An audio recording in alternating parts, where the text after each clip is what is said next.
when your restaurants, when you was doing, when you had 10 different locations, like the amount of revenue that you were doing, what was that? Oh, the number? I think the highest number we did was like 16 million. Yeah, 16 in million a year. In a year, like combined with all the restaurants. Let me hold some. Yeah, but I mean, that's right, that's for sure. I know, right? And then for sure, you make anywhere from some of them make 0%, right? But some of a healthy one will make 20%. Okay, right? And the average rate was probably like 8%. Okay, right? But here's the thing, though, right? Like you got to understand like leverage. Yeah.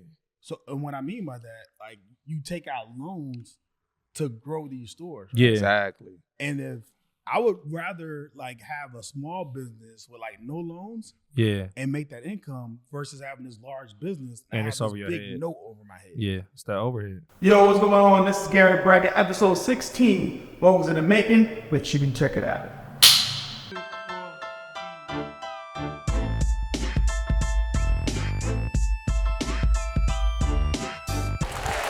Yo, what's good, world, man? Welcome back. Another episode of Moguls in the Making, episode 16.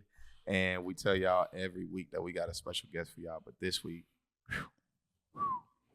super duper special, man. Y'all gonna see why in a second. A lot of people from that, man. Y'all gonna be like, oh, yeah. Okay. All right, man. Let me go ahead and grab that popcorn, man. See what they got, cracking this week, man. But for sure. 16 already. I'm your host, Omari Heflin. I'm your lovely and most handsome host, Tyrone Johnson, man. You know I gotta throw that little thing in there. Yeah, man. But you do, man. Man, we appreciate y'all, for another week coming out, checking us out. But we gotta jump into what's going down in the business right now. Oh, talk to him. Yo, man. So me and T was talking like over this past week to 2 weeks, because COVID happened.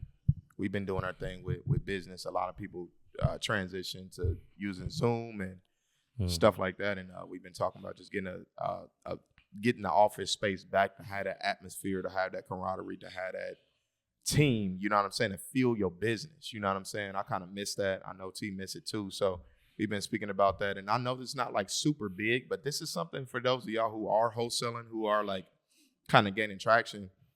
To you, I said this too. And I didn't like think about it like that until you said it, right? When you was like pretty much everybody that got a big operation, all of our guys that we kind of, consult with, look up to, that's doing more than us, they all got an office. Yeah.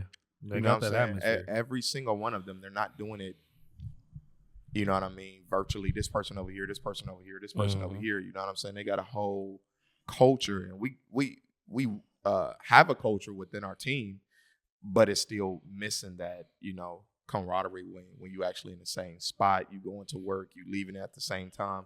And it's, you build momentum that way. You know what I'm saying? So absolutely, that's one thing. I know that's kind of small, but that's big for those of y'all. I don't want that to go over y'all head, man. If y'all are wholesaling, you are gaining traction, you got 3-4 people on your team, think about really actually getting that office. You know what I'm saying? If you don't and you're doing it virtual, you're making money, but really kind of having an office together, it just make everything even more professional, in my opinion. You know what I'm saying? I mean, you got to think about if you building something, right?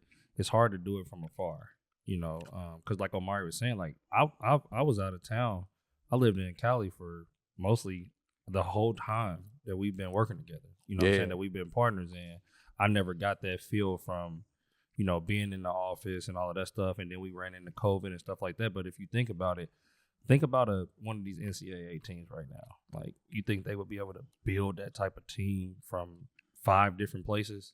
You know what I'm saying? One of them in the Philippines, one of them in Seattle, one of them in LA, one of them in Indiana. Now, you can, don't get me wrong, with today's technology, but every single, like he said, every single team that we know, and this is from small to big. I'm not talking about if you're trying to have 20 employees and stuff like that. Like, we're not even to that point right now. People got 3 to 4 or 5 employees in the office, and I mean, they in there with the swag, building it out, really being a team and just really practicing every day like a regular team, a basketball team, a football team. You know what I'm saying? Like, when you practice every day, you build that camaraderie. You see it come into fruition.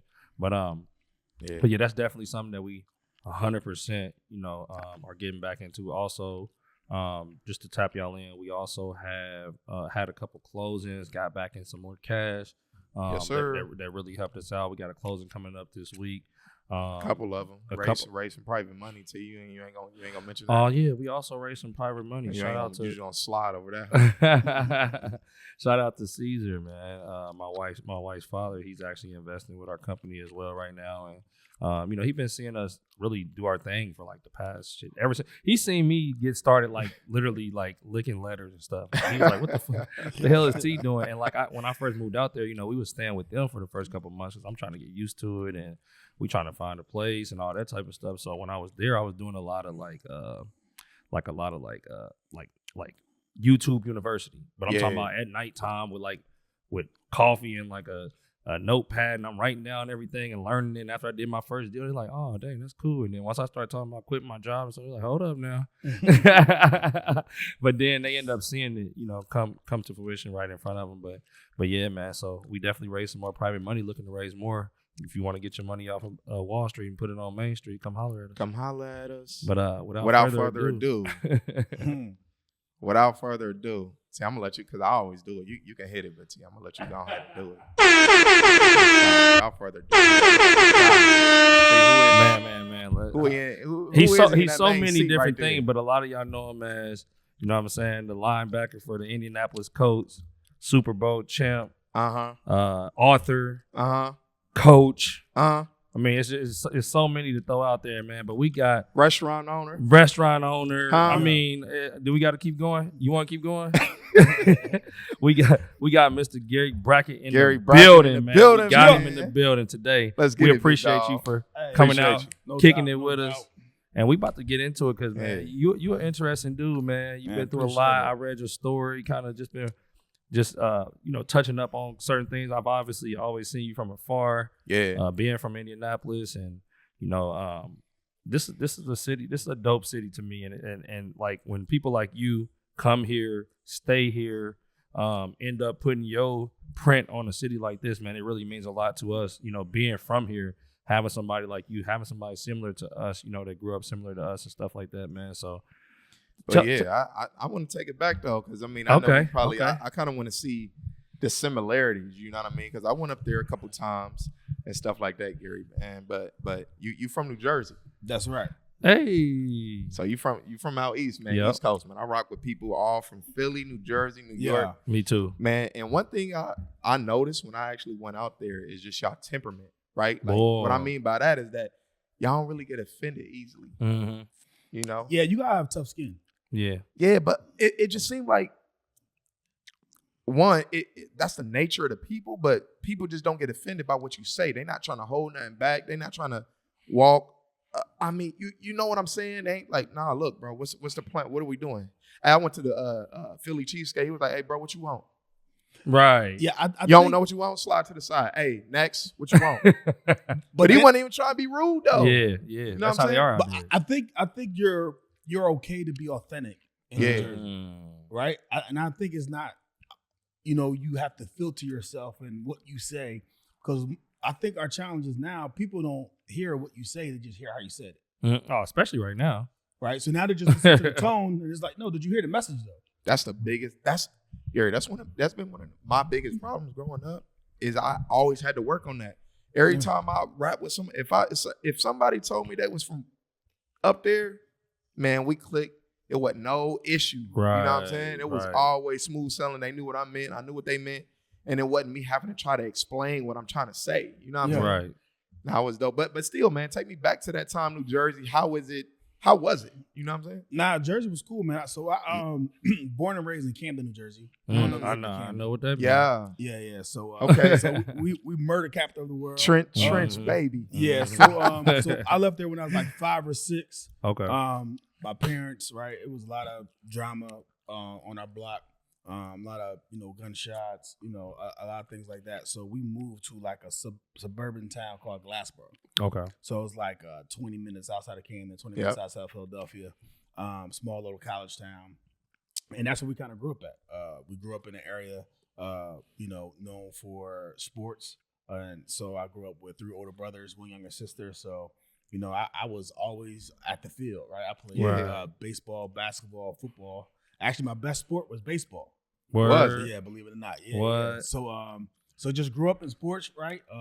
Just solid student, right? Wasn't trying to get like A's and nothing, right? Yeah. But it was just like, yo, I just played ball because I loved it. And I think, you know, growing up, I ain't really know what it was to have a lot, right? So I thought I was cool, right? Mom and dad was together. You know what I'm saying? But so it was cool. Take me back to that and just kind of like your thought process on it, because like I'm an athlete too. Grew up playing and all that stuff, but like I feel like that was like our means of staying out of the bullshit. You know what I'm saying? Because like where we grew up like right next to each other. But where we grew up at, like honestly, I wasn't out there like that. You know what I'm saying? Like I was outside, but everybody knew that we hoop. Like me and my brothers and stuff. Right. You know what I'm saying? Like they was like, man, these niggas always at practice. You know what I'm saying? Like we used to always like as soon as we get home from school, we was getting shipped out to practice somewhere. You know what I'm saying? And there was very little time to be on bullshit. You know what I'm saying? I feel like my mom almost did that on purpose. Like she was like, nah, y'all gonna get up and go. You know what I'm saying? I think the streets got a couple code of ethics. One is like, yo, you leave the athletes alone. Right. 100%. You know what I'm saying? So like if you're an athlete, you doing something, so it's just like, you know, all the trouble guys are like, yo, he ain't on that. Right. So it's just like, you know, some places like, yo, you from there, you can't go on this side of town, that side of town. But when you're an athlete, it's like, oh man, he ain't on that. You good. Exactly. And they try to protect you too. Yeah. You know what I'm saying? It's like, that's the bag, man. Hold up. Yeah. Exactly. Chill out. Because we want to see growing up, like they was in the stands.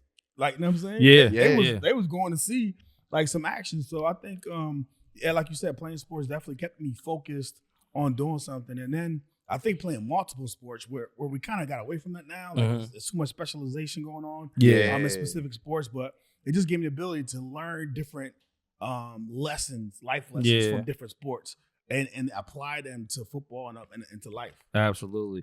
Now tell me that time, like, because I know right now, man, you do so much. I mean, you're into so many businesses and stuff like that. Yeah. Like growing up, like, was it something that you had already kind of had a knack for, just being like a leader or, you know, or something of that sort? And just when was it that point in your life where you was like, oh, wait, I might actually be able to actually go pro though? You know what I'm saying? And like, or was athletics just your own? Because like, I'll tell you the truth. When I was growing up, it was only basketball. Yeah. Like that was it. You know what I'm saying? My family was in the streets. You know what I'm saying? Growing up and stuff like that. My pops was in prison. You know what I'm saying? Stuff like that. But my mom always held it down at the crib. But for us, you know, it was more like, okay, we learned the lesson from what they did, and now they trying to keep us out of that. So we in sports, you know what I'm saying? Right. And that was the only thing that I really focused on. I didn't think about no businesses. I ain't had nobody in front of me showing me no businesses. I literally thought I was going to the league since I was like, you know what I'm saying? Like 8 years old. Yeah, that's everywhere. So one, I think as far as businesses, like I've always been like a serial entrepreneur. Okay, I've always been like a hustler, go getter. So I was a kid out there like praying that it snowed 4 or 5 inches, right? I was grab my shovel. Yeah. I'll be back, you know what I'm saying, tonight. Like, I actually was on that type of stuff though. You know what I'm saying? Like cutting grass. Like we was we had it came out here for a little bit, Reader's Water Ice. So we had like summertime, I'll be in the front yard. What? So by any means necessary. Yeah, most definitely. You know what I mean? But growing up, like I thought like, yo, I'm gonna make it to the league, right? That was it. But then, you know, like when I was in high school, I didn't get a scholarship offer to college. But you went. Oh, word. So you I went to Rutgers. I went to Rutgers up there, Tri-County. Yeah, I was all Tri-County. So this is what happened. My high school then coach sent out my senior year playoff tape to get me recruited.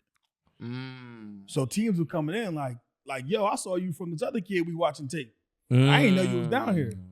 Like now, kids getting recruited in 8th grade. Like, They got a whole mixtape. But 200,000 followers. But really, right? So for me, arrogant at that age, I'm getting all these letters in the mail. I had this big old shoebox with letters. Yeah, I ain't sent one back. Oh, so I'm just thinking, right? Look, like I'm nice. Like, somebody gonna come knock on my door and be like, "Yo, I thought that's how it happened." Yeah, right? I didn't know how you got a scholarship. I ain't gonna lie, I didn't either. I don't think I ever wrote back a letter. Like, and I had the same thing, boxes and boxes full of letters.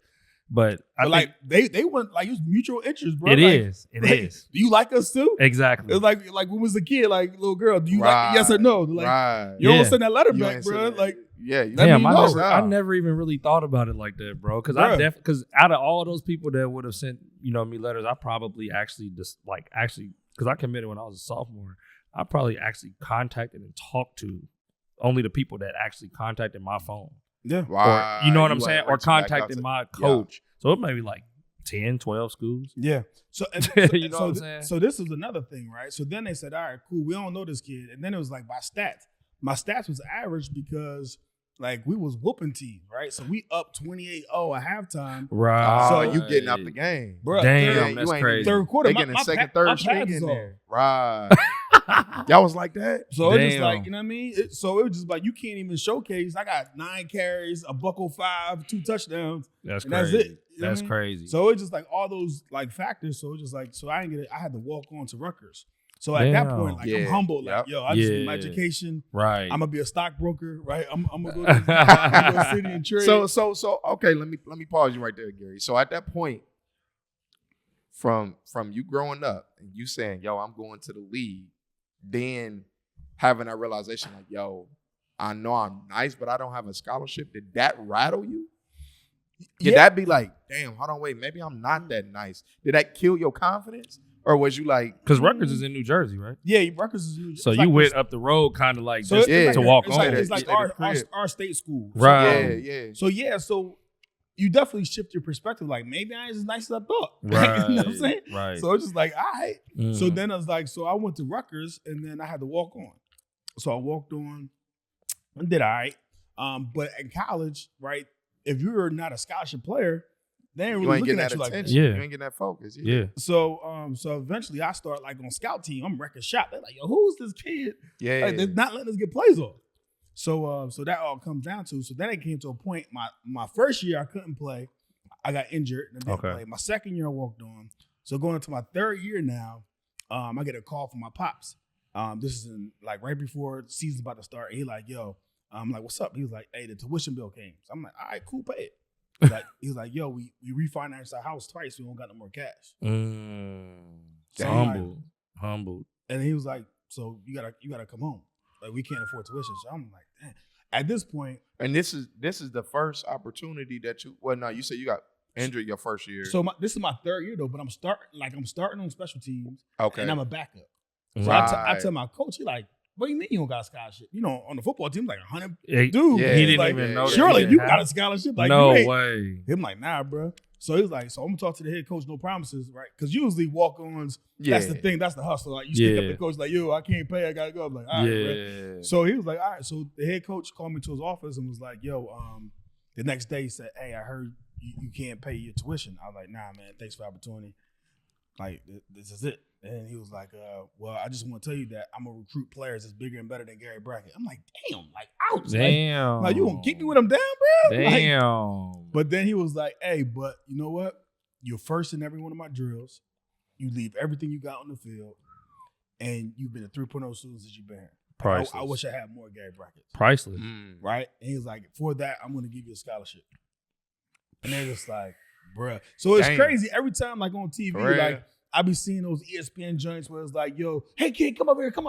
And then the kid come up here, he all nervous, right? And then he be like, and then his mom come on the phone, and like, everything okay? And like, your coach gave you a scholarship, right? What? Like I be getting choked up. Like, yeah. Because I remember how I feel. Like, right. Yeah. Yeah. So that moment was cool. So this the head coach talking to you. Head coach talking before to you. Okay. So I had a Honda Excel, right? The old joint hatchback sky blue, right? The joint with 55 and shook comes in on the highway. One of them type of joints, right? So I go in the weight room, right? So it's like twice this size, right? It's 120 guys. Yeah. This whole team live music up. So I go in there with my uniform. Everybody thought I was going, right? I was leaving after the meeting. Yeah. So my dudes was like, yo, what up? They're like, I'm like, yo, I got scotch. I got to stay. So we dapping up in the corner, right? Yeah. So this dude come, right? Wesley Robinson, 6'6", 6% body fat, 240. Come over like, yo, what's going on? I like, yo, I got a scholarship, LeBron. bro. Yeah, like LeBron. That's exactly. He was like, scholarship? You should worry about starting. Oh. And I looked at him like, he came at you like that? Damn. bruh, starting? I was like, bro, like I just had like the smallest meal plan possible. Like, you know what I'm saying? Like, I couldn't eat. Like, right. Shitted on your Joy right there. But what position was he? He was a defensive end. Okay. You know what I'm saying? And he actually went to the league, played for Kansas City for a year or two. Okay. And I was like linebacker. Like they knew I was nice. I would make plays, but it's just like I wouldn't get enough tick to really see. Yeah. But it changed my life because that night, like I stayed up and I was thinking to myself, like, damn, you should be the starter. You should be a starter. I couldn't sleep. I was like, what would I have to do to be the starter? So I started making this list. All right, I gotta start going to bed early. I gotta start working out hard. I gotta start watching film. Right? And all these things. And then the next day I woke up and I committed to that list, bro. And that was it. Like I was a starter. Last 2 years, the MVP of the team. See what I'm saying? Hold on, real quick. Let me actually say unpack something to our listeners, because notice a trend here, like from the people that we have on here, the successful people that we have on here, man. Everybody ends up saying, man, you know what? I sat down and I made that list. I grabbed that whiteboard. I grabbed that notepad. Last week, Ronnie, he said I went to Dollar Tree and bought with the $100 that I made. My brother gave me for cleaning up my room. For cleaning up his room, he couldn't believe it after losing $1 million that he paid him $100 to clean his room. He said, man, he went down there to Dollar Tree, grabbed a little whiteboard, came back, and just started writing. Because a lot of people say that, bro. Like putting it in front of you, looking at it. That's something that I did. That's something me and you did before we ever bought all these rental properties and stuff. Do you remember that? Yes, sir. I had it behind my desk and all that. Sir. Like seriously though. Yes, sir. That's something that I'm consistently hearing from successful people. You got to get it in front of you. You got to be looking at it and you got to commit to it. But how are you going to commit to something that's just in your head the whole time? You know what I'm saying? Put it in front of you. See it every day. Look at it and then go get it. It's that simple. Start making those little strides towards those goals to go get it. I just had to say that just because I didn't mean to interrupt. No. So it's a thing. It's a stat, right? 84% of people don't write down their goals. 13% think about them but don't write them down. Only 4% of people actually write down their goals. Wow. And have goals and lists. Wow. Out of those people, those 4%, they're 3 times more successful than everyone else. Just from writing their goals. Y'all heard Hey, it, man. Bro, y'all heard it right here first. No, seriously, that's the stats. first time you learn something new every day. That's the first time I ever heard that, and it's something that I just hear from successful people over and over and All over the time. again. But here's the thing, though, right? If you're going on a trip, right, what are you going to put into your phone? That GPS. And with that map, what can you then? You can then reverse engineer the best route. Yep. How long is it going to take? Absolutely. Do I want to stop on the way? Grab some Feel me? DVDs, pick up my daughter. Imagine now. Stop in I ain't Vegas. gonna use no map. I'm gonna go west. They said it's west. I'm just gonna drive that way. How does that make any type of sense? You might end up in Cali or Arizona. Right? Texas, even. Shit. You go too far. Oklahoma City. Exactly. Boy, you might end Bro, up I've been on trips before. Tumbleweeds. I missed something, like, you know what I'm saying? Yeah. The map quest went off or whatever. I keep saying map quest, but Google Maps go off. You listen to music. You mess around with the wrong turn. You 60 miles to your Bruh. next exit. That's Naptown for you. All the Naptown people Miss know that post road. That post road exit, you going to Ohio. But nah, that's dope, man. So basically after that, things just start to completely take off college-wise. Yeah. And then you don't get drafted. Right. But in my mind at that point, like I know I got what it takes. Right. Because of your journey it kind of gave you confidence because you didn't have the normal typical scholarship freshman year, sophomore year. You didn't even have those to really showcase your talent. And you used to people not giving you love and not seeing you. So it took you a while to even get that, you know what I'm saying, to get that time. And then once you got the time, you probably got, or maybe fill me in on the gap. Did you get different looks at that point? No. So it was a combine at our school. Okay. I did well. The draft came and left. I ain't get picked up. The Indianapolis coach called me like the 7th round, like, yo, if you don't get picked up, we want to sign you to a free agent contract. So they signed me like a week or two later. It was mini camp and that was it. Yo, that's wild. Wow. And then you went in there and really, really took it.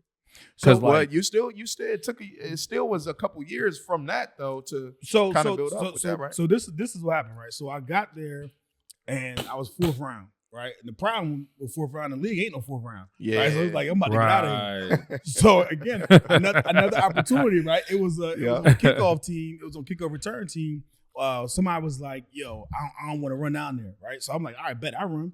So I ran down there and made a couple plays. Next thing you know, I'm on a kickoff team. You know what I'm saying? Making plays, balling. So special teams is like how I made it, you know what I'm saying, into the league. So it was just like, so from then it just like, I didn't even know you was on special teams. I never knew that either. I should have been. I was no lie. I should have went to the Pro Bowl on special teams. Yeah, bro. Bro, my second year, I had like 35 tackles. On Damn, teams. What? Oh, that's crazy. So I was like second, third. Yeah, in the that's league, crazy. bro. What? Like so, all the big dogs on like on special teams. Yeah. The coach would be like, "Yo, Gary, that's your matchup this week. Now, let's get it."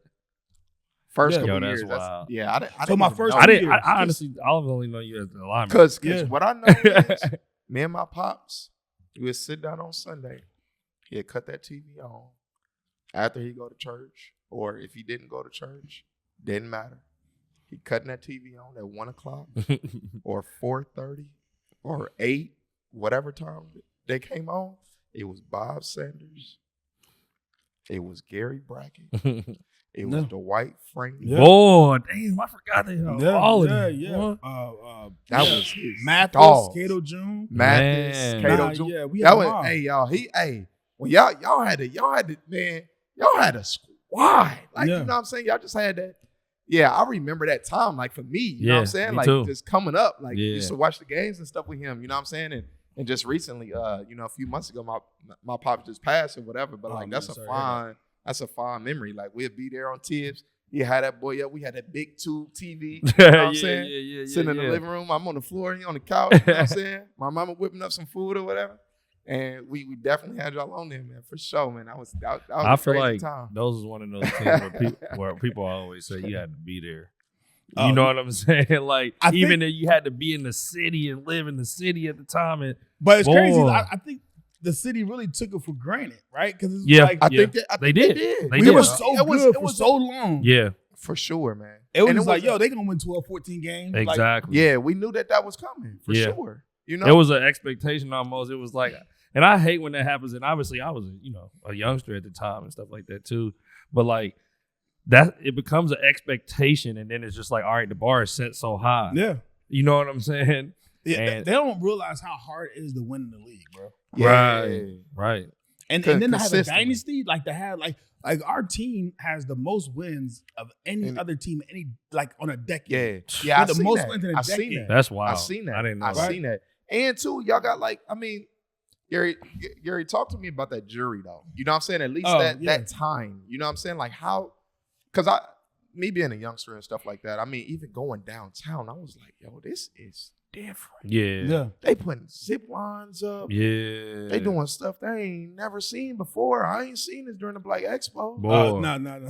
The Super Bowl got different. Super type of Bowl money. did. Yeah. Super Bowl way different type of money. But as a youngster, you know what I'm saying? I'm just, Yeah. you know what I mean? Making those connections in my head, man. Like, but you, as far as being in that time, like what was it different than other years, or was it did it still feel like a blur? You know what I'm saying? Or So the Super Bowl run, man, it was kind of like 05 was probably our best team. I mean, we lost to Pittsburgh, right? yeah, You know what I'm saying? Big Ben. Yeah. So then that next year, it was just like, yo, this is it.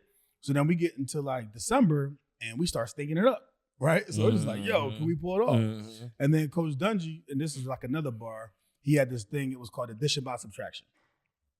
Explain that.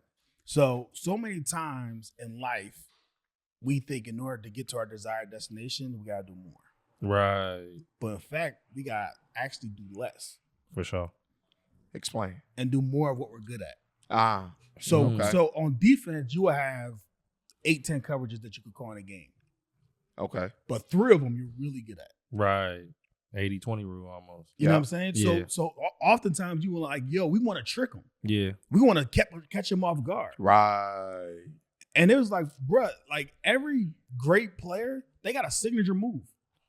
And Yeah. the reason it's called a signature move because it's unstoppable. Right. And that's their thing that they do all the time. Yeah. That's what you know. So it's Yeah. like, so Coach Judge like, we gonna play cover 2 and we gonna line up and we gonna We beat gonna- them. They gonna exactly. know where we're gonna be at. They gonna know where we're gonna drop. we gonna play our game. And And that they're gonna was- have to beat us at our so game. we just really simplified what we did, right? And in business, same thing, right? Really hone in like what it is that you do, and then we just took off. And then it just like, and the thing would be crazy, like I know what y'all gonna do, like, but you can't stop it. Right. yo. That and I've been on teams that have been like I've won some stuff too. Not no Super Bowl though. I mean, let me go ahead and put that disclaimer out there. But I've been on teams too. Like it's a team is a team. A good team is a good team. A great team is a great team. Like we just saw Ben Davis win state undefeated and stuff like that. Like when it's all said and done, like it's a goal that y'all all on. And once you find out what y'all do really good, like the preparation is better, right? Because like he said, it's like they prepping on the same thing.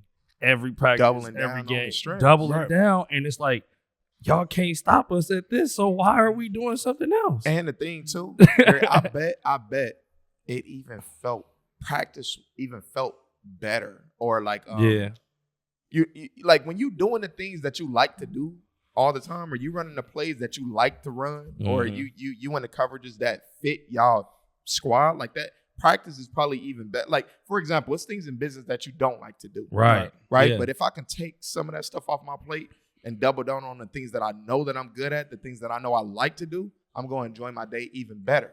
Even more. 100%. Because I'm in my bag. Yeah. You know what I'm saying? That's exactly what it is. That's you know exactly what it is. You in your bag. You know what I'm saying? Because like if you try to get Omari to follow some systems, boy, you might as well. he's a visionary. No, right? What's crazy is we got like me and him have like both almost the same exact behavior type. So like that, like our assessments that we did, I mean, them mugs was literally like on the graph, damn near almost the exact same. What is it? You did a disc? No, we didn't do a disc. We did a what is it called? It's it was through Sharper. Sharper. Have you heard of them? So they had a like Northwest Indiana and stuff like that, but it's called a what is that called? It's gonna come it's similar to a disc assessment. It's a something test. Yeah. It's similar to disc, but it's called something else. Basically, what they do instead of a disc, like it's like they give you these different questions to see how you would interact and all that stuff.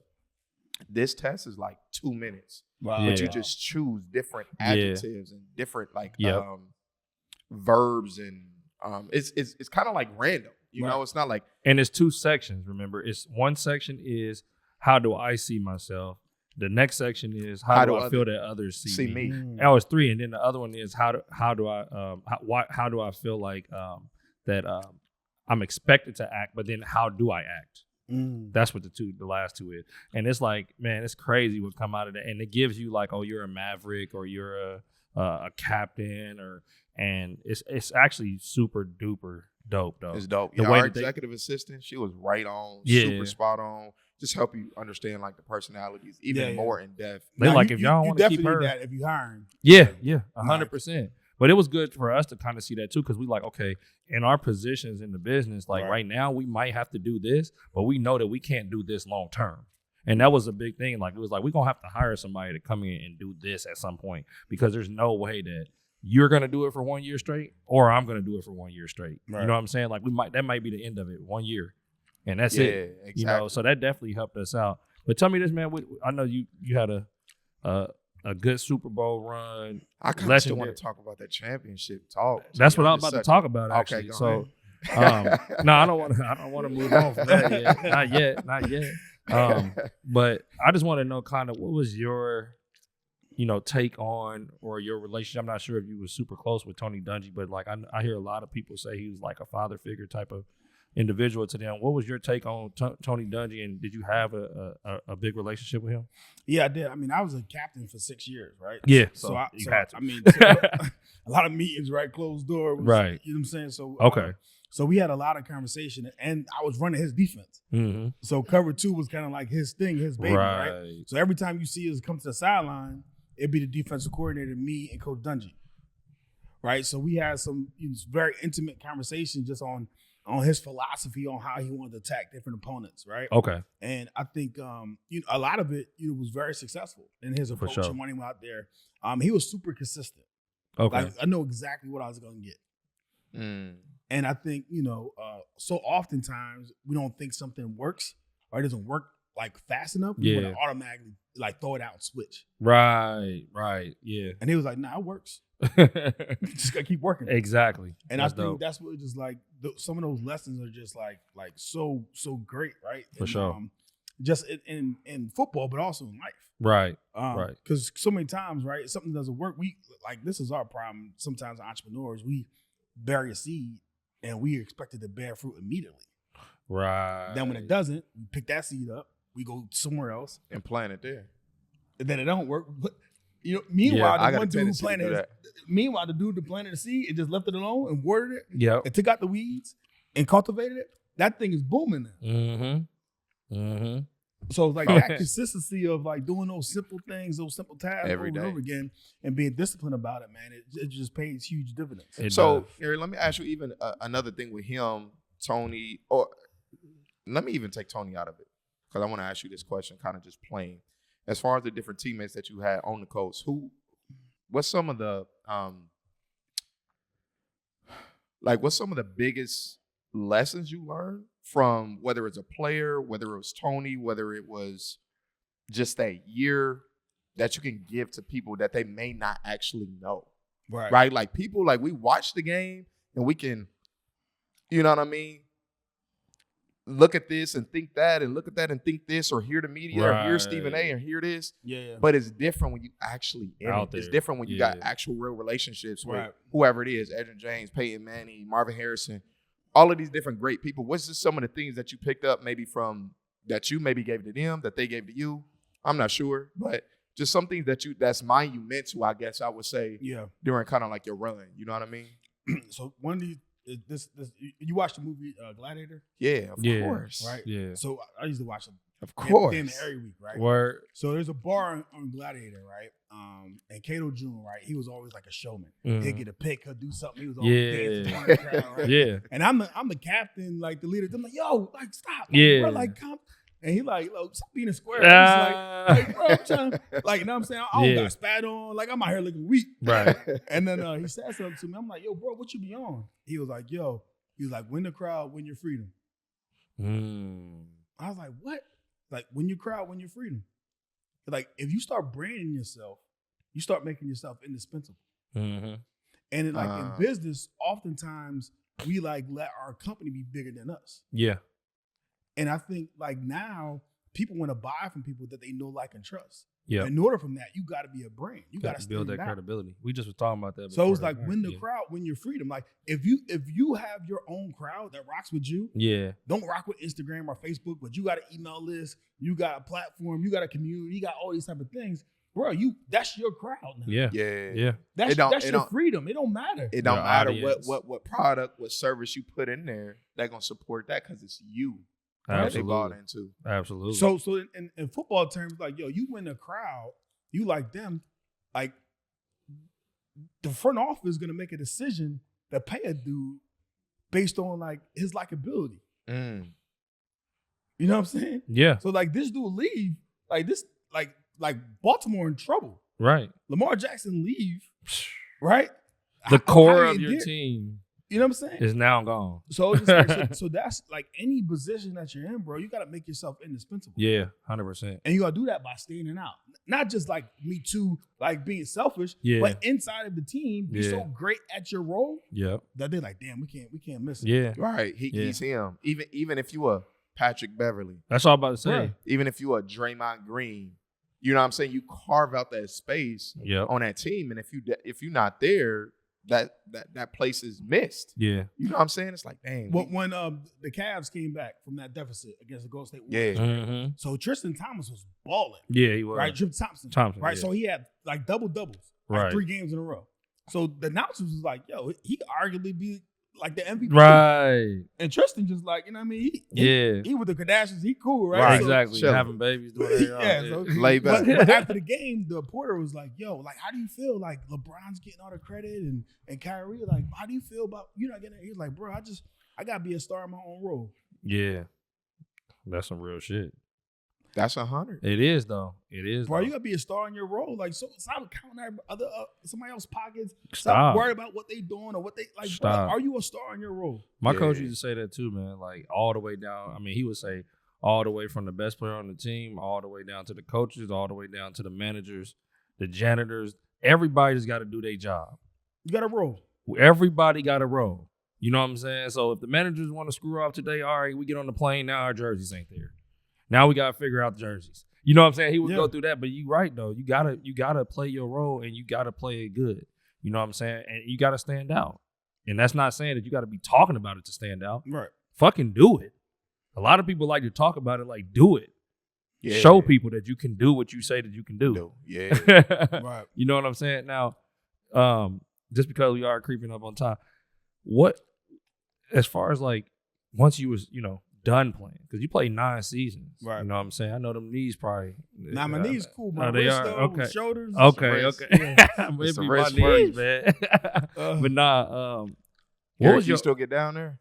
Oh, what? You get the- Oh, you he's still talking put about boys some in the what? bag? Hey, I'm not a Derek, you believer. still put boys in the bag, man. Hey, I tell people I got one hit left in my body. Ooh. It's for my daughter's first boyfriend. Oh. I figured the word's gonna travel. You know Y'all what I'm better saying? stay away from Hey. bragging now. Hey, man. That's a Y'all good one want to that say. hit? They don't That's a want They good that don't one to want problem. that say. hit. They don't want Hey, this that's problem. hilarious. But what I was gonna get to is like, what was your interest? Because I know now, like entrepreneurial wise, Right.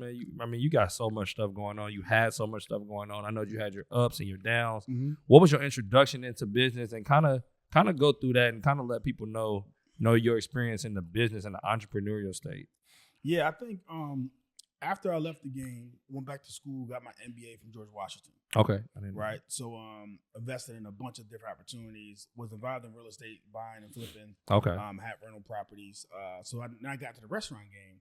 And the restaurant game, like when it works, it works. Mhm. Yeah. Right. So when I put up like, I don't know, 150 in my first deal, we took a place, remodeled it, and we made like 250, 300 the first year. So I got my money back. So Okay. second year, I did it again, another restaurant. Now, is these franchises or are these? Nah, these are Stacked Pickle. Okay. These are Oh, sports Stacked bars. Pickle. Oh, yeah. Yeah, You did. Yeah. So then the second one did even better.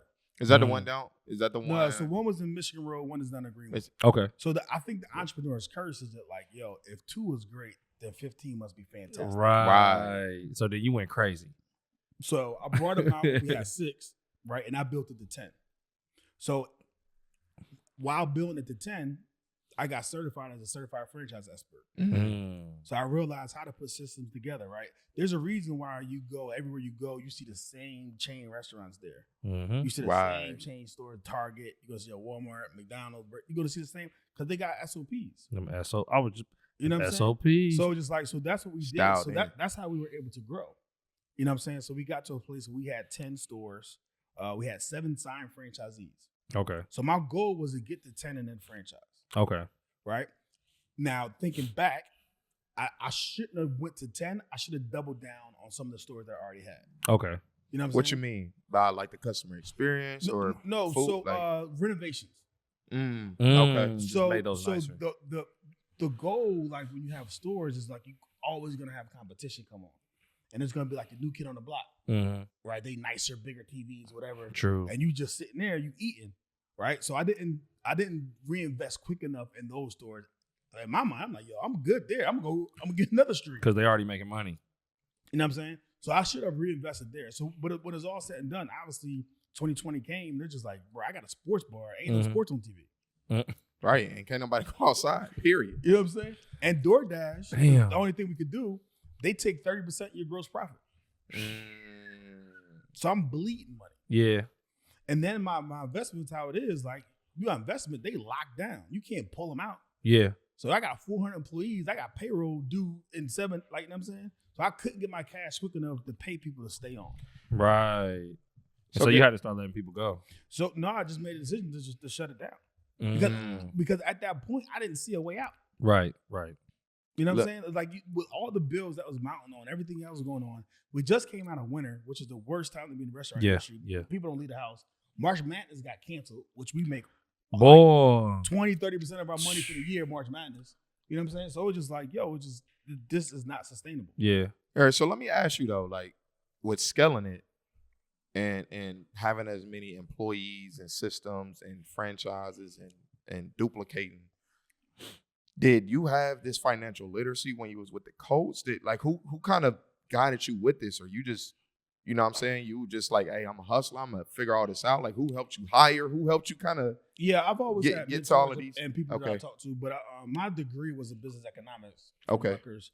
And then I got an MBA from George Washington. So I've always been like a reader. I always been like in the books. You know what I'm saying? So I'm very like I understand numbers. I understand math. You educate yourself. Yeah, some exactly. self-education. So I understand like the system scale. And then I'll join some really powerful groups that had like a board of advisors and stuff like that. So who are those that kind of helped you kind of, gave you that extra push and made sure that you could so do what you needed to do? There's a organization in town called YPO, Young President Organization. In order to join it, you got to have a certain amount of revenue, a certain amount of employee count to even be like accepted. Gary, what's that? Do you remember? Or roughly? Nah, I think it was like at the time like 12 mil and 50 employees. Okay. To even be accepted. Right. Cool. But the people that's on the board got their companies doing 50, 100. Exactly. So I mean, it's a great organization. Yeah. Right? And we would meet once a month, like you know what I'm saying, 5 or 6 dudes who all ran companies, and we would just all brainstorm. So it was like your own individual board of advisors. Little mastermind. Yeah, and it was so instrumental, and it was all different industries. But again, in my mind, businesses are 80% the same and 20% different. Yeah, you talked to me about that earlier. So some of the challenges that they face in their business, you could solve it the same way in yours. Exactly. It's kind of like sports. Like if you get your footwork down, it might be able to transfer in basketball, football. Right. Exactly. But if you get your stuff nice in soccer, for example, it might be able to help you translate. So, and like he said earlier, I think something that you pointed out earlier before we started the podcast was just about like it's all the same, but it's like, okay, what language do y'all speak in real estate doing this? And what language do you speak in the restaurant business doing this? Yeah. You know what I'm saying? So I think that's the thing to carry over too. That's super dope, man. So after that, like now you got, all this shit on your back. You got people talking shit. I'm sure you got people talking down on you. You know what I'm saying? What was next for you? After shutting down shop and kind of like, what was next for you? So next, and I think we talk about this enough in our community, right? It's like, I really had to spend time myself and like heal. Because along with, the bankruptcy, like shutting everything down, I got divorced at the same time. Okay. So you know what I'm saying? So do you feel like that had played a part in that? Yeah, the financial pressure did, but I mean, we just grew apart. Yeah, yeah. For sure. And I look at it like, it was like Kobe and Shaq, like two great individuals. Yeah, right. But eventually, you just like, who's gonna be the star? Like exactly. So it just it is what it is. But I think what more I think was present for me was this role in my head that I thought I had to play. Okay. And it was really like, I'm exhausted of playing this fucking role. Yeah. Of you being the one for your family, reaching back. But even in the community, doing stuff you gotta do this for free. You gotta come here. You gotta come show there. up here. Can you speak? Birthday parties, kissing babies. So it just was exhausting, bro. And I just really, and my mom will always tell me something when I was just became a captain on my team in college. She was like, I didn't think I was fit. And she was like, baby, she was the ordained reverend. So she was like, I'm gonna take a page out of my Bible. It's like the greatest among us will serve. Right? Jesus served. He washed people's feet. Yeah. Right? And that was so true. But then I realized though, but you can't pour from an empty cup. So then I did my own like value systems, and I was like, you gotta have fulfillment first, then serve. So I really had to search and see like what fulfills me. Right. What fills my cup that allows me then to pour over into other people's, because I know the source that I can constantly go to get refill. To get the refill. That's a damn. There you go. Preaching, boy. Man, seriously though, like that's something for our listeners to really dig into, because anybody that gets up to that success level, again, that's another constant that you hear on this podcast from bringing different people on, is you start to get this role. Like, we ain't making millions out here, but we got a role right now. Right. You know what I'm saying? And I get tied up in it a lot. You know what I'm saying? Or shit, I had a bad month. We had some terrible months in a row, and I'm like, damn, I'm still trying to. Hey, you need? Yep, I need $100. I need $50. I need this. You know what you still feel like, hey, I gotta still do that. Yeah. I gotta still do this. You know what I'm saying? And like people that once you, he's talking about stuff kind of even once you're in that position to give, to serve, to be that guy, is start to make sure that you still sticking to your values and getting from what what fills you up. Make sure you're able to keep going back to that source, man. Right. For real, because your health, your health, spirituality. And this is the thing that, right? Like, your title, your relationship, your bank account, none of that should define you. Exactly. You feel me? So like I walk in a room and people talk shit, but I'm like, one, you can't whoop me. Right? 1. 2, you ain't smarter than me. 3, like, bro, I'm gonna get it all back tenfold. Like I know the game. Yeah. If I did this, come on. So in my mind, I didn't lose millions of dollars. I got millions of dollars with education. Exactly. You know how many bankers I sat down with? Hold on. Them was Buffett Gary, guys. can you say that one more Bruh. time? Wait a minute. Say that again. That's a bar. Right? I didn't lose millions of dollars. I got millions of dollars with education. $1 million. Hey, You know how many Yes, millions sir. I was in? $1 bro? million worth of game. Seriously. You know how many franchise like franchise or summits like I was in, and they plant their whole how they gonna get to 1,000 units, Yeah. how they gonna scale, like how they gonna go overseas. Like I had deals I was working on in Germany and Australia. That's crazy. So Gary, before like, you know, with the restaurants and all the different real estate and all that stuff, like for the people out there, because we got a part, and you can say what you want to say, Yeah. but I'm the person that always gotta ask. Yeah. People, it's kind of like I heard one of our guys that we watch where he educated about real estate and all that stuff a lot, and on some of his episodes he wear like all these chains, you know what I'm saying, and all. And he's like, see, when I wear all of this, now you'll listen to me. Right. But if I come in here to our culture, not to theirs, Yeah. but to our culture, now it's like, okay, whatever you say, cool, I'm about to take action and do it. Right. Because I heard something that was like, wow, how'd you get there? It's something visually or monetarily, a number that's put on there. So, you know, I'm saying all that to say is, when your restaurants, when you had 10 different locations, like the amount of revenue that you were doing, what was that? Oh, the number? I think the highest number we did was like 16 million? Yeah, 16 In million a year. in a year? Like combined with all the restaurants. Let me hold some. Yeah, but I mean, that's Right, that's right, for top sure. line, though, right? And then For sure. you make anywhere from shit. Some of them make 0%, right? But some Yeah. of a healthy one will make 20%. Okay. Right? And the average rate was probably like 8%, Okay. right? But here's the thing, though, right? Like you got to understand like leverage. Yeah. So, and what I mean by that, like you take out loans to grow these stores. Right? Yeah. Exactly. And if I would rather like have a small business with like no loans Yeah. and make that income versus having this large business And have it's this over your big head. note over my head. Yeah. It's that overhead. For sure. And you might even be making less money too. That's what people don't even Yeah. Yeah. don't even see that. So, And you stretching you know what I'm yourself so thin to do it sometimes. so now I coach business owners, right? And there's this thing like you don't want to be a mid-sized business. Right. You either gotta go big or you gotta Stay small, lean. Yep. Yep. right? Yep. But in the middle, right, it sucks, right? So so your goal strategically, like if you're gonna go big, bro, you gotta have that plan, write it down, Yeah. and how you gonna get there. Yeah, you probably gonna have to like accept some capital, put some deal structures in place, but you gotta plan that to grow through that because then it's like economies of scale. Right. Yep. So, but these same 5 people can do $1 million, or they can do 5 million. At 5 million, we're a hell of a lot more profitable. Right. Right. You know what I'm saying? Yeah. it's just like Well, that's understanding, kind of like, the what- same thing, like in our business. Just Yeah. so y'all out there can listen to this and take note to this too. Like within the wholesaling business, really, like in particular, like those companies that's doing like 500,000 all the way up to like 3 million are like kind of considered small. It's companies out here doing like 6 million, 7 million, 10 million, 10. but they literally are still making and bringing home the same same amount thing of that money. you bring it home.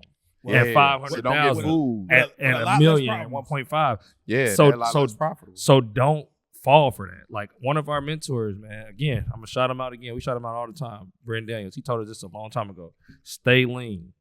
Stay lean. Get more lean and you can be, you're going to see more of your money and the stress overhead is just going to be so much less. And then go and do other Other go things. and put it in other stuff. Exactly. Just he call it create an ATM. Yeah, Create an exactly. ATM business that Yeah. print out cash for you every month.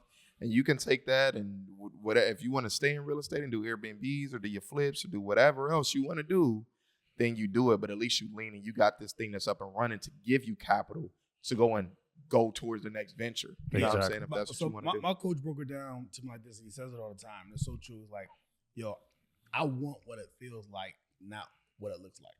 Ooh. Yeah. Yeah. Like the goal is to have what Seriously. it feels like. Yeah. Ugh. Yeah. the peace, the freedom, right? That's nasty. Speaking of the coaching stuff, and just so we can kind of segue a little bit, tell us about like what you into now and where that's going. Yeah, just so that people can know, and just so because we need to tap in. By the way, yeah. So absolutely. So speaking and coaching, right? So I coach business owners. It's called Champ CEO, the system, the framework, and I help them do three things: build your foundation on the first phase. Second phase is establish your KPIs. And then the third phase is driving sales. Okay. So the interesting part on the second phase, when you're establishing your KPIs, you're looking at your product. Yeah. And I like to look at products that scale. Yeah. And what's hot now, what scales, what we're talking about was coaching. Exactly. And membership sites. Yeah. So now, in addition to that, when people are in the program, then we typically start like a coaching program. Okay. Right. Because then it's like, we all got this expertise, we all got this knowledge. And for me, like the game isn't to be told, it's to be sold. Yeah. So now you package it and you position it in a way that then you can help others and give them value, and then you can charge, what you're worth. And then you can start a recurring revenue where people are tapping in, learning from what you did, learning from your bro. You know how many lessons I've learned in my life? Yeah. That I can share with you? Absolutely. For a price? Absolutely. You know what I'm saying? Yeah. And it's just like, so that's what it is now. And the thing is, if you look at all these wealthy people, they got coaches. Yeah. All of them. You know what I'm saying? And it's like coaches in life is the cheat code. Yeah. Yeah, that's the only shortcut it is. For sure. Is that. Yeah. Exactly. Yeah, so even with that, like people got to think out there too, man. Y'all gotta really think about this. If y'all on the verge of like coaching or not coaching and throwing something out there to at least teach people, get paid for it, man, just do it, because it's not even about getting paid. It's about the reception that you get back from people that you didn't taught. And also, some of our biggest deals, most of our bigger deals, 25,000, 50,000, those type of deals were referral deals from people in our mentorship or people that just seen us just consistently posting content and stuff like that. He said that a while back. Brent Daniel said it a while back. I'm a believer now. My dog. Yeah, but Gary, hey, it's super dope, to hear that too, man. And we're going to tap in. Man, this could be like a part two, man. I still got so many questions. Man. I feel like the interview went so quick, like, man. We couldn't even touch on the Colts and the Saints. We couldn't touch on, man. You know what I'm saying? Yeah. We have to bring you back down. Bring you back over too, man. Let's do it for sure. Whenever we get it really cracking, but we we normally go into what we call overtime, man. Oh, damn. I'm in the game, but no. And overtime, man, this time we gonna keep it, short and stuff like that. What I really wanted to, I don't know if you had some, but what I really wanted to jump into was kind of like, where do you see the sport of football going today? Because like, I feel like a lot of parents, a lot of people now are looking at it like, man, they scared for their kids to even go and play football. Where do you see the sport as it is now? Where you see it going in the near future? I know it's starting, like some people, on the flip side of it, some people like, man, it's getting too soft. You know what I'm saying? Like, so where do you see it kind of today, and where do you feel like it's going? As long as there's going to be haves and have-nots, the game of football will be alive. So maybe the middle class and the upper class won't let their kids play. Right. But down in the trench, baby. Yeah. They playing football. Most putting definitely. That helmet on. Most definitely. I agree. So, and I think, the league has done a great job making it safer, teaching better ways to tackle. Yeah. So I think the league is going to get bigger and better. I think eventually they're going to branch off, have a team in like London or something like that. Word. Okay. Do you think it will kind of like evolve from what we know it as today, or you think for the most part the rules, things like that stay the same? I know that's kind of maybe even a hard question, but with like that, with tackling, with obviously the situation. Yeah. With what's his name? That Hamlin. Yeah, Hamlin. Yeah. That's the last name, right? Hamlin just happening. Do you feel like the league has pressure to even try to figure out different ways to like make it more safe? Yeah, safe. You know what I'm saying? So like, how and user friendly, damn near. Because it's, I mean, to me, right, as just a person, a fan that's looking at it, it's like when you in the game, it's hard. It's easy to be like, yo, tackle them like this, right? But when you in the game and you trying to win, hey, bro, you lunch me. You know what I'm saying? If that's me and that dog is coming out and we're competitive, y'all just got a touchdown on us, and y'all talking crazy, oh yeah, come here. I'm not worried. I'm not even thinking about that. You know what I'm saying? Yeah. Right. So I think the studies, like they shown, like the biggest collisions and the most concussions happen on like the kickoff and kickoff return team. Oh, because of that amount of speed that you And got. I think that's when the Buffalo. I think that's when his injury occurred, right? And I don't think it even was a hit. I think that was just like something freak that just that was a freak. But I think sure. the XFL, I think like the guy already has the ball, so I think that's what I think. So I think that exchange they'll probably clean up and try to make safer. But everything else, bro, you can't get too far from. You know what I'm saying Exactly, it's not gonna be football. Yeah, I don't think, and from my side of it, just looking from the outside in, it's like. I don't think it's going to be the rules. I think it's going to be more the technology that they can put around these helmets and neck plates or whatever it is. You know what I'm saying? And that stuff makes like sense. that to help. But also, like how you said it, bro, like it's going to be a generation where all they know is that type of tackling. So, like, they don't know about the big hits and they know about it, but they're not used to it. Like, the way that we played basketball was totally different than the way my dad and them played basketball. Exactly. You know what I'm saying? When they was younger. So, I think the style of the game will change as far. It might look soft. You hear all the old heads say it all the time. Yeah. NBA soft. Yeah, for sure. But that's just the way the game is played now because people more athletic. It's different how people get the ball, dribble the ball. Their hops is, you know what I mean? It's different. The you know skill what I'm level is definitely Still- better than back in the day. Exactly. But You know what I'm saying? that's what I'm getting at. But I feel like it'll eventually change as far as like how they're playing the game. But football is a physical sport, regardless of the fact. It's gonna be some big hits. What I'm saying is, it's not like everybody is a headhunter. Like probably when you was coming out, everybody was damn near a headhunter. Yeah, they was going to hit. Nah, it was like you come across the middle of that field. For sure. Things we did when we played is illegal now. Exactly. Like the whole wall That's what on I'm kickoff saying. team was 3 dudes holding hands. Yeah. You can't do none of that. That's what I'm saying, man. But man, hey man, we really don't want to get off this podcast with you. Gary, I gotta got ask so one much. last question. Go ahead. What you bumping, man? Who you listen to as far as your rotation right now, music wise? Who you got? You know? So I think who you thumbing through?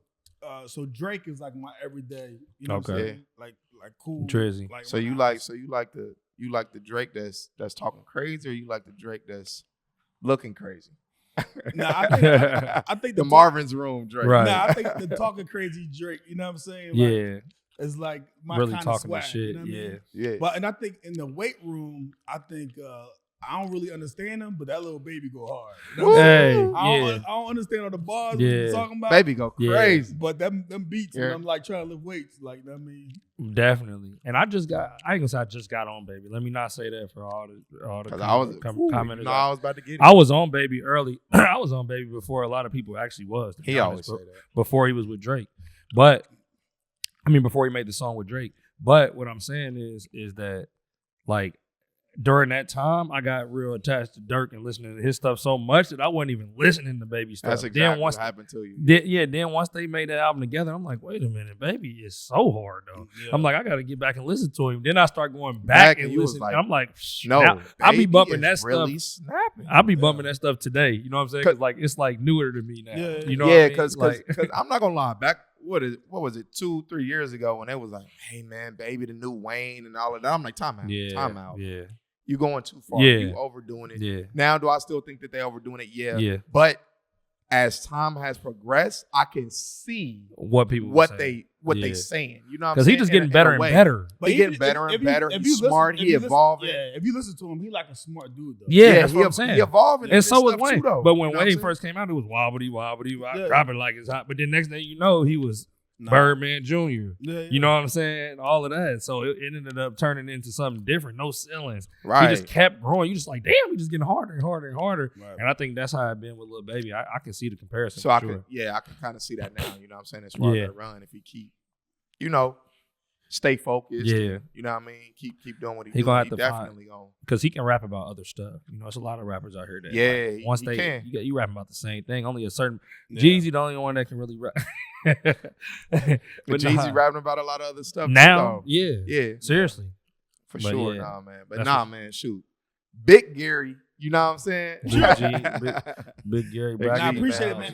Thanks y'all for doing this, man. I mean, like, absolutely. listen to y'all, what y'all doing. Yeah. You know what I'm saying? We need more of us, right? You know what I'm saying? For sure. Telling our stories, educating, telling people, it's cool to find them and add value to something, right? And run it up like in a legal way, right? Absolutely. Those same skill set you're doing over there, you can bring over here and 100%. be uber successful. Man, we appreciate you, man. And we are honored, bro, to have you on the podcast. Hey, as soon as we asked you, man, you was like, "Look, man, I mess with what y'all got going on. I'm messing with it." So respect, man, real shit. Yeah, that's real, man. For y'all out there, y'all already know Mo's in the making. Make sure y'all check out the mentorship community. Again, we got more and more people joining every week. We got people doing deals. We got people selling deals. We're doing deals with people inside of the group. We do a live Q&A every single Friday. We do once a month a walkthrough of a property on a Thursday, and we have an event right after that. Am I missing something? Oh, nah, man, you really. The group turned up. The group is really turned up, and we trying to just continuously add and put more money back into it, and just we're gonna have some dope stuff coming up. And once we tap in with Gary Brackett right here, man, to help us drop some stuff inside of there. I'm telling you right now, we do have a not free paperwork package inside of there as well that we use on all of our deals and stuff like that, our construction paperwork, etc. But follow us on Instagram, legacy_T. It's in the link in bio. Yes, sir. Catch it back. Oh man, and I got one. I know I said I had a last question for Gary, but this is my real last question for Gary. Gary, you trying to buy an apartment complex? Hey, let's talk offline. See what the numbers talking about. Let's get into it, man. Hey, man, sure. Field goal. That's good. Yes, that's sir. what I heard. Let's get it. Man, We're going to the chip.